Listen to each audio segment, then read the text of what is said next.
We project ourselves into the future, transcending our limits. But why? Why do we need to keep marching forward? Reality keeps scaling toward greater versions of itself. But in that process, observers emerged. Reality could scale without the need for observers. But for some reason, existence created a specific lens through which it can experience itself.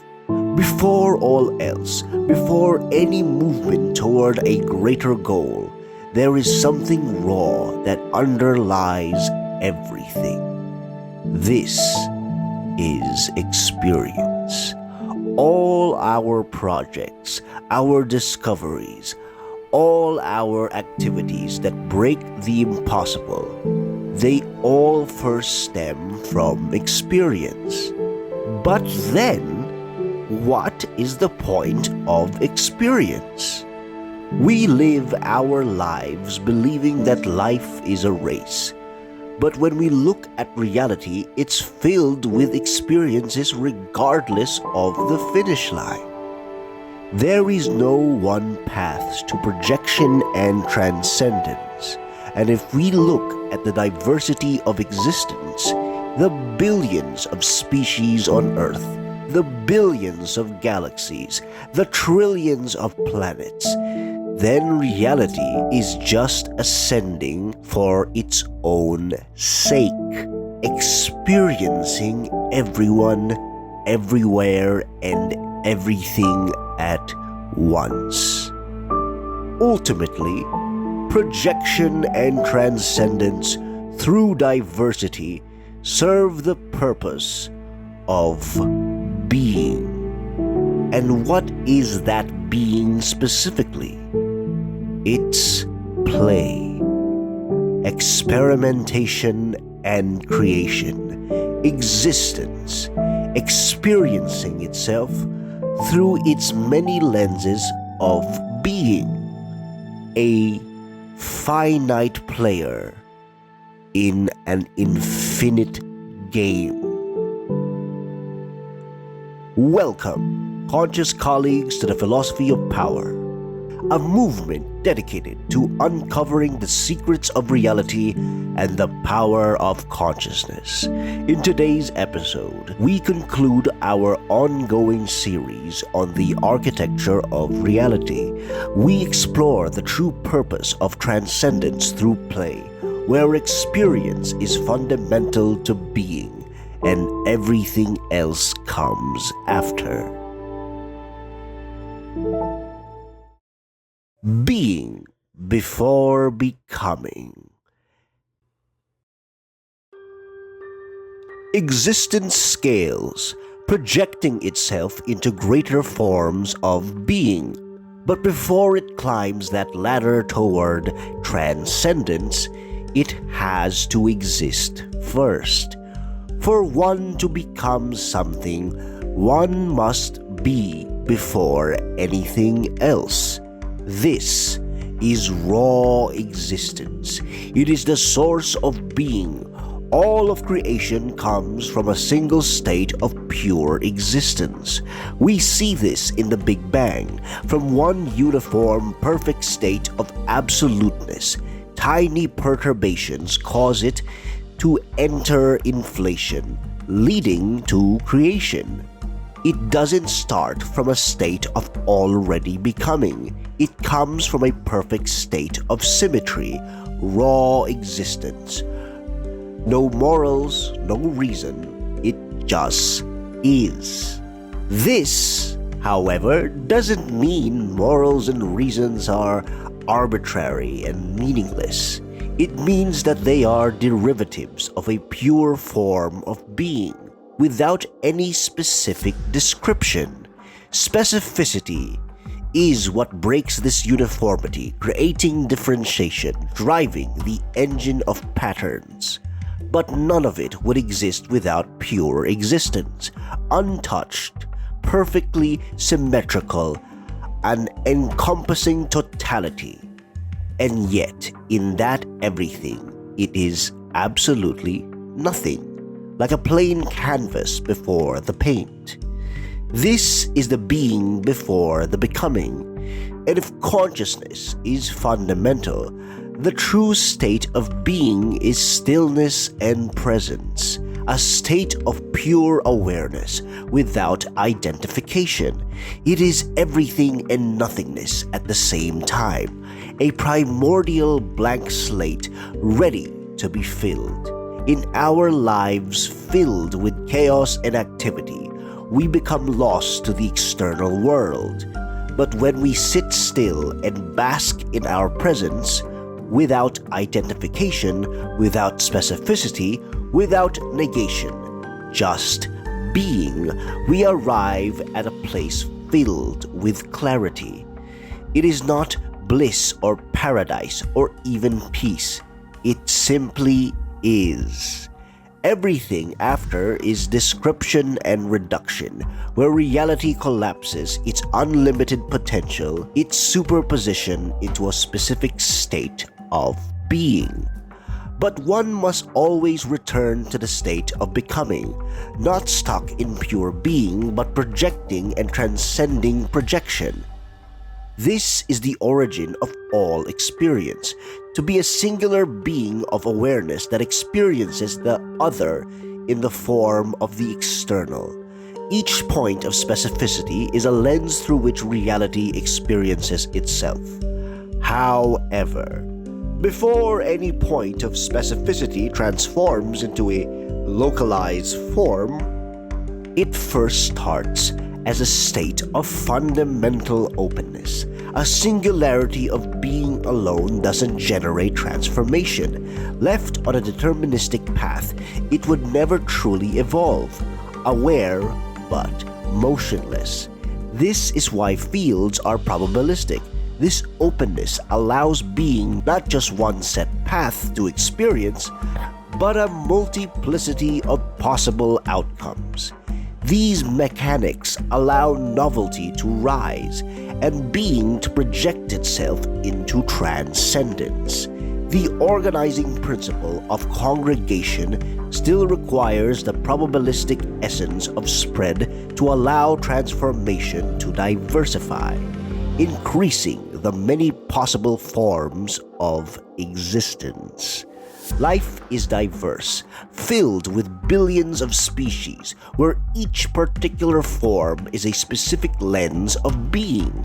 This elevates experience to a whole new level, merging the fundamental probabilistic quantum realm with the deterministic structures of the classical world. If we look into the universe, the billions of diverse worlds, the possibility of extraterrestrial life, reality does not optimize for a single specific being. It optimizes for all of them. So what is being in the overall process?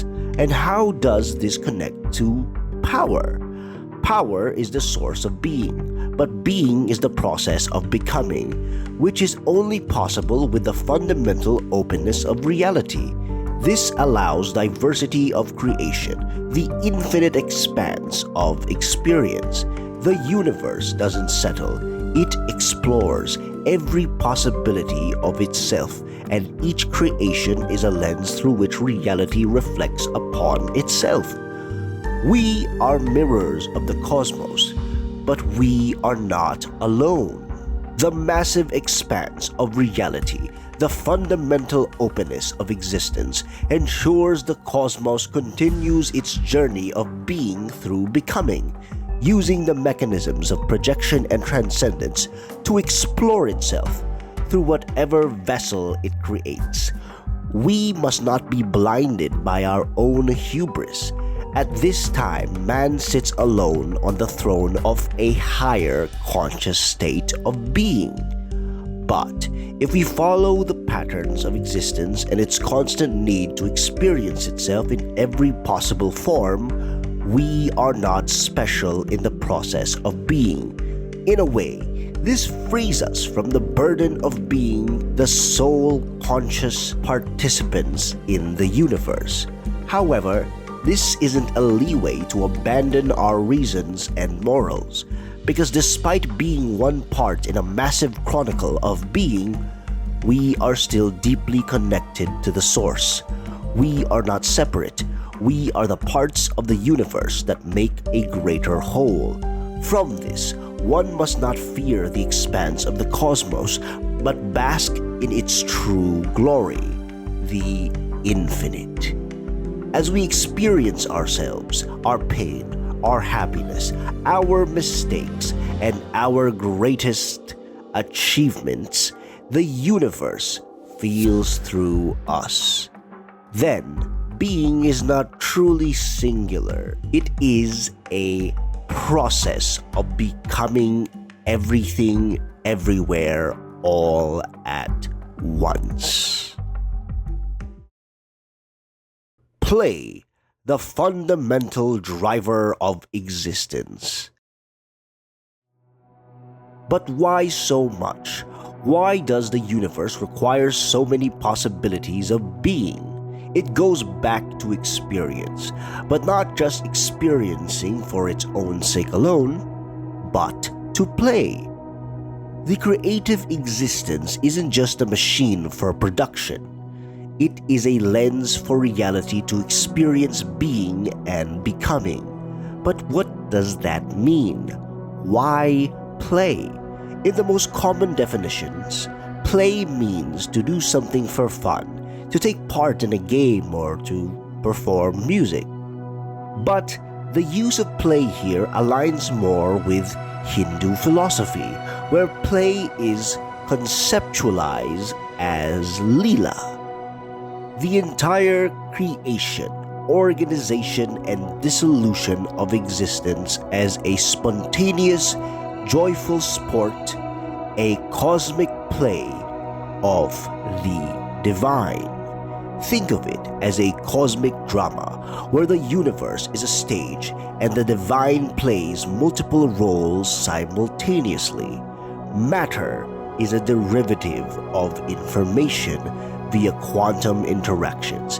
The material world is not the source of existence, but the appearance of the stage, the grounds for play to flourish. But remember, everything is connected. The stage is not a passive background. In Einstein's theory of relativity, space and time are merged. Space-time and gravity is the result of space-time being curved by mass. The literal background of reality congregates into a specific localized point. Everything participates in the act of play. In Hindu philosophy, the classical world is an illusion called Maya.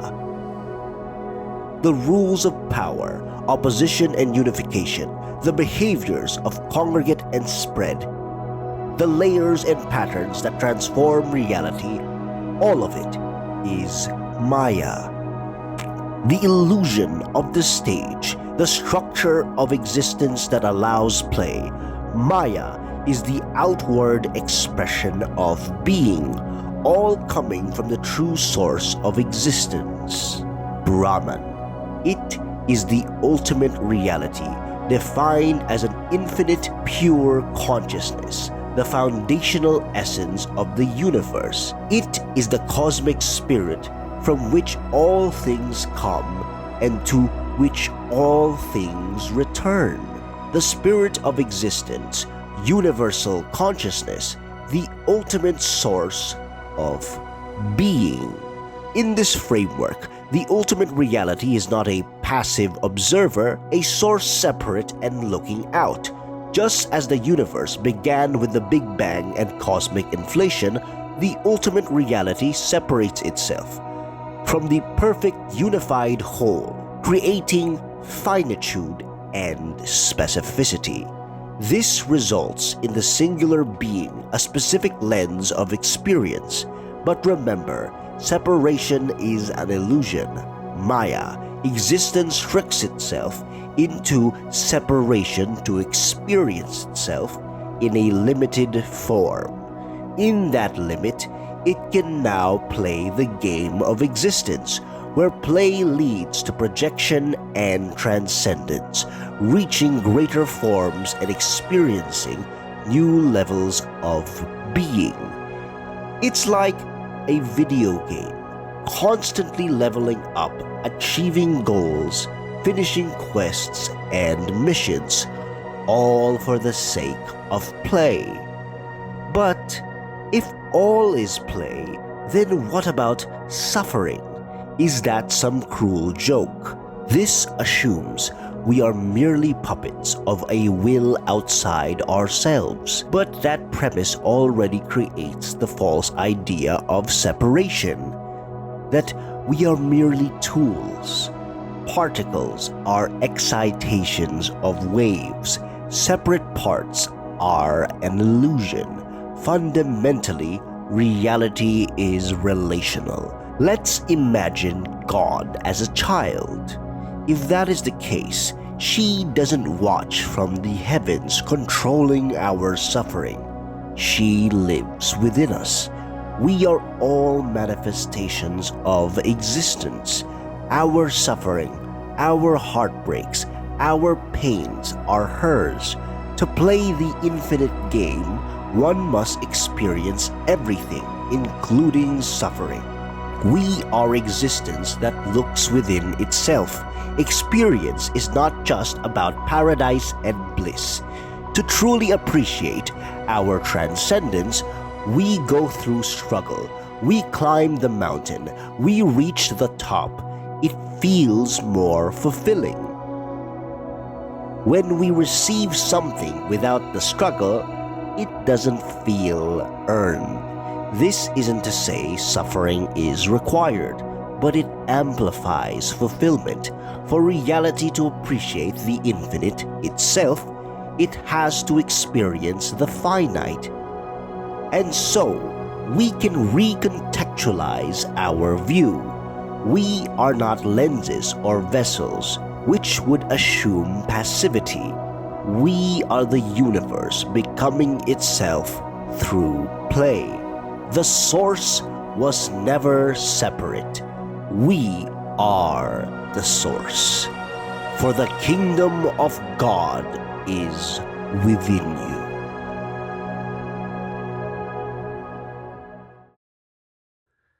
Existence for existence sake. Recursive reality. What does it mean to exist? It is to be. No morals, no reasons, just is. Again, as we explained, this does not mean morals and reason are arbitrary. It means all of it comes from the raw capacity to exist. To exist is to be, and to be is to experience.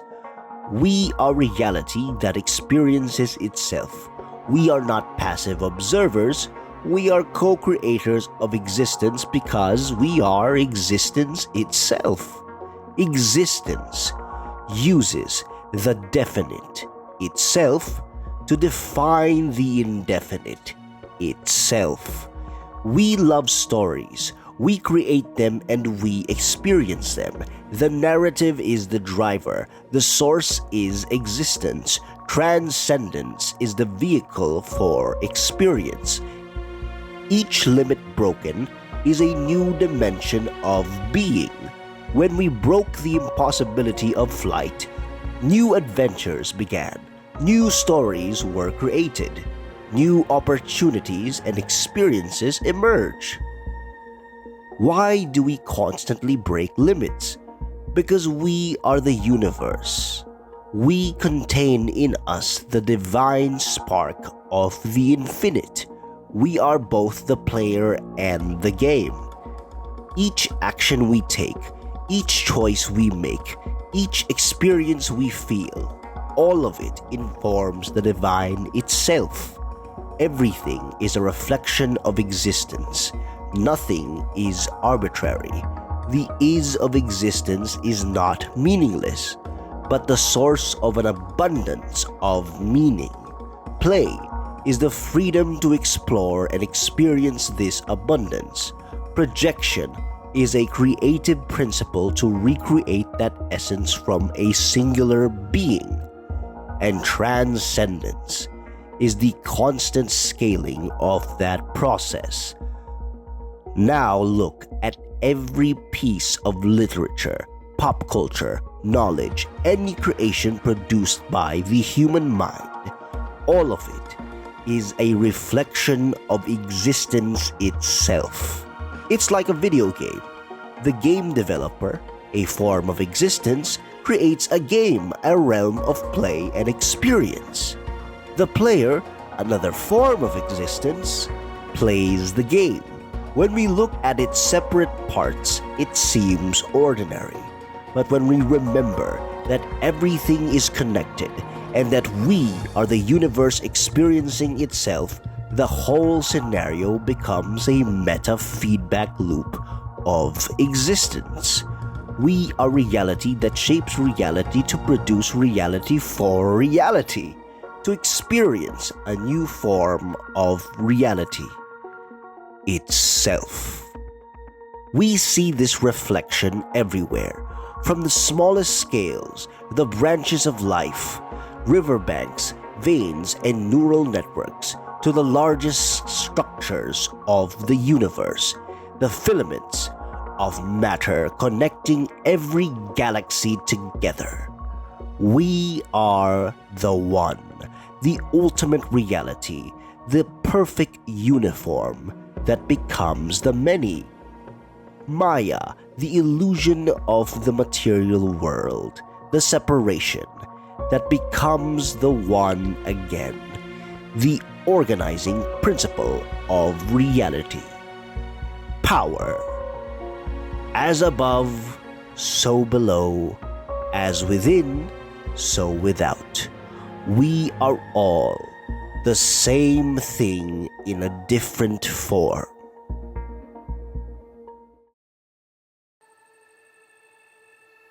Thank you, conscious colleagues, for joining this journey into the architecture of reality. This is a personal metaphysical framework that ties science, philosophy, and spirituality into a unified narrative of existence. We appreciate your time, effort, and support throughout this entire series. This isn't just metaphysical. We can apply this framework to our daily lives. In the next series, we explore this dimension more clearly, applying the principle of reality to shape our own, leading into a meaningful life completely curated toward our truest selves. Thank you again, and see you on the next series.